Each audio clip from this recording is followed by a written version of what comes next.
Gifting season is right around the corner. There are a number of ways to send monetary gifts or donations, and one of the ways that we're going to talk about today is through a donor advised fund.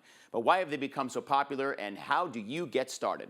We're going to break that all down for you right here on UBS Trending.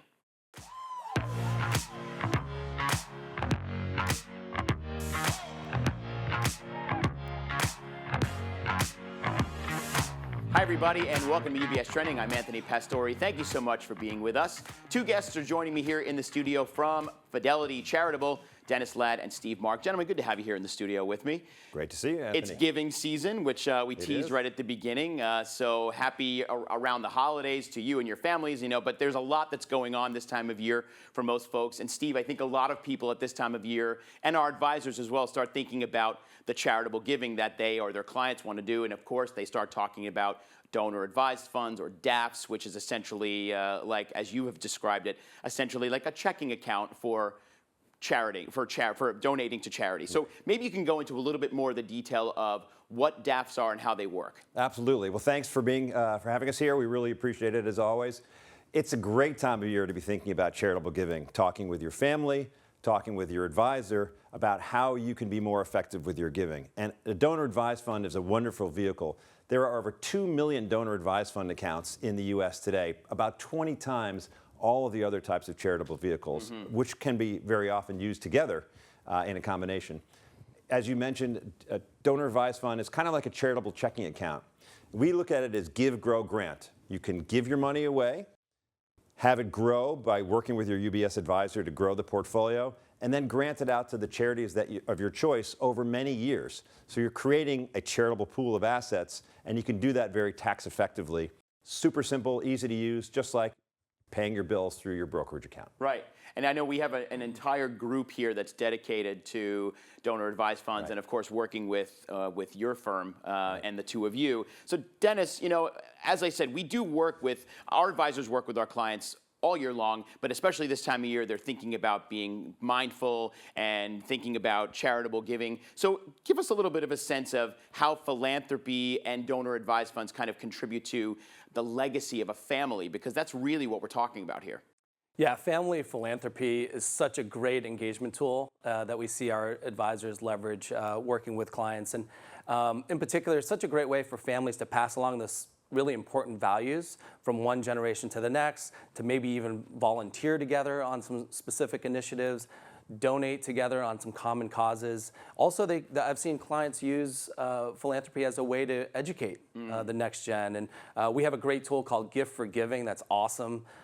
Think of it as a charitable gift card where you can give your child or a family member or a friend or coworker a gift for giving, charitable gift card. They can spend that on whatever favorite charity that they'd like.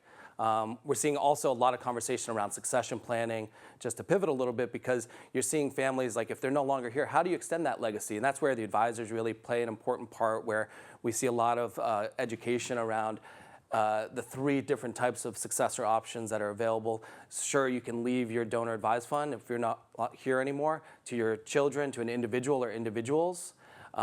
We can see people leave to a charity or charities. We also have an endowed giving program where you could say, I want 5% a year of my donor advised fund to go to these named charities. So I worked with an advisor recently up in Stamford, Connecticut, where they had a client, they wanted to give 25% to their alma mater, and then 75% to their kids to then carry on that legacy. So great ways to engage the family. Yeah, I love the flexibility that sits inside of having a donor advised fund account. It's really cool that I'm sure it's evolved over the years. I'm sure the two of you can look at the history of how DAFs have evolved and how they've become so flexible today. I love also that you were talking about sort of teaching in a way, or educating the kids of the family, or anybody who's younger, the younger generations, about charitable giving. It starts at home. It starts with families. So it's really cool that that's also being incorporated into your conversations with our advisors. Exactly. Anthony, and one thing we did a recent study, and about 2/3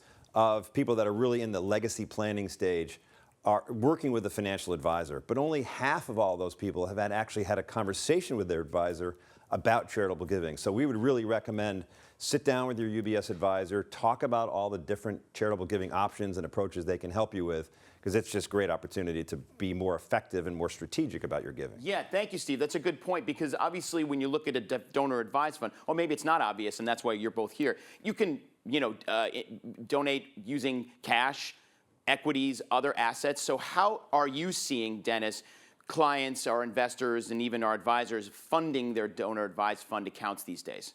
Yeah, so some quick trends. Yes, you can absolutely donate cash, but what we're here today to tell you is that there's actually probably a better asset. Think of those long-term appreciated securities. So in particular, this year, we've just seen a ton of donations. There's this group called the Magnificent Seven stocks. We're pretty familiar with those. I figured as much. But just being able to donate highly appreciated names, get a double tax benefit, as Steve was alluding to, which is terrific. Clients, families think that's a home run, where they get the full tax deduction on the donation of stock, and also the potential to eliminate capital gains. It's such a great opportunity to donate. The second thing that we've seen, I worked with an advisor in New York City, here at UBS, where they had a client who was a corporate executive. They didn't realize they could donate equity compensation or specifically restricted stock.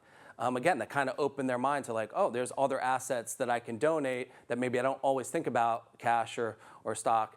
There's the restricted stock units. Again, such a terrific asset to give. Not a lot of people know. The last one I'd mention is really around, I'm sorry, I'm drawing a blank. That's okay, it happens. Yes. It's the lights. Yes, sorry, it's the lights. Sorry, the last one is really great too. It's really around alternative investments. So think about private equity or hedge fund units. Again, a conversation not always people are thinking about private equity or hedge fund interest, but being able to donate those types of interest. I'm going to give you a bonus if I have a quick second. Absolutely. Cryptocurrency. We have taken in over $400 million of cryptocurrency this year. And it's been amazing just to see primarily Bitcoin and Ethereum, but again, not a common charitable asset that people think about, but really a terrific one to give. Talk about being effective with your giving.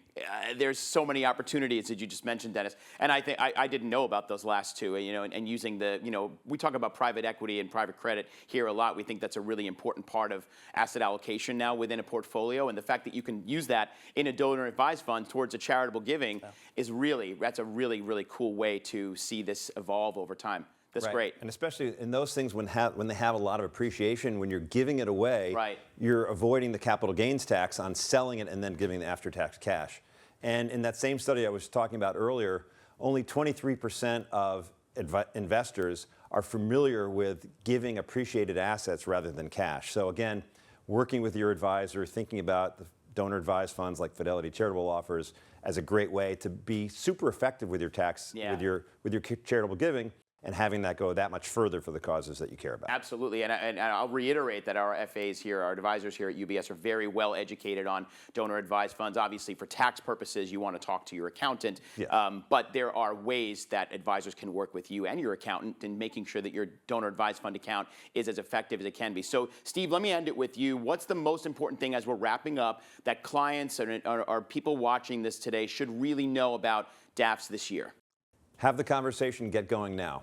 We at Fidelity Charitable have people on the phones until 11:59 p.m. on December 31st. Not the most fun way to spend New Year's Eve, but they are there to open accounts till the very last moment. But if you're trying to be strategic, moving assets, it might take a little bit longer. So get with your advisor today.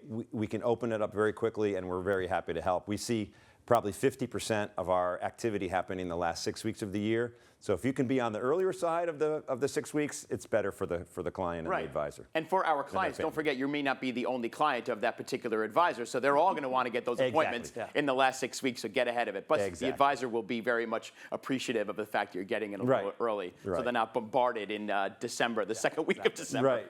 Gentlemen, thank you so much. Thanks for all that you do, and thanks for working. We've had such a long and successful relationship with Fidelity Charitable, with Steve and Dennis. Thank you, guys. It's always nice to see you, and thanks for working with our advisors as you do. Good to see you both. Always a pleasure. Great to see you. Great. Happy New Year. Happy New Year. And thank you all for joining us. There's a lot of information on this topic and a lot more. You can visit our Insights website at ubs.com/views. Plus, you can follow UBS on all the social media channels, including Instagram. Follow us at UBS Trending. All the studio's content that you want is right there. And as always, we've said this probably 20 times, make sure you're talking with your financial advisor. Really important to make sure you are hitting the goals that you want to hit before the end of the year. Until next time, I'm Anthony Pastore. Have a great day, everybody, and remember to keep your eyes on what's trending. We'll see you soon.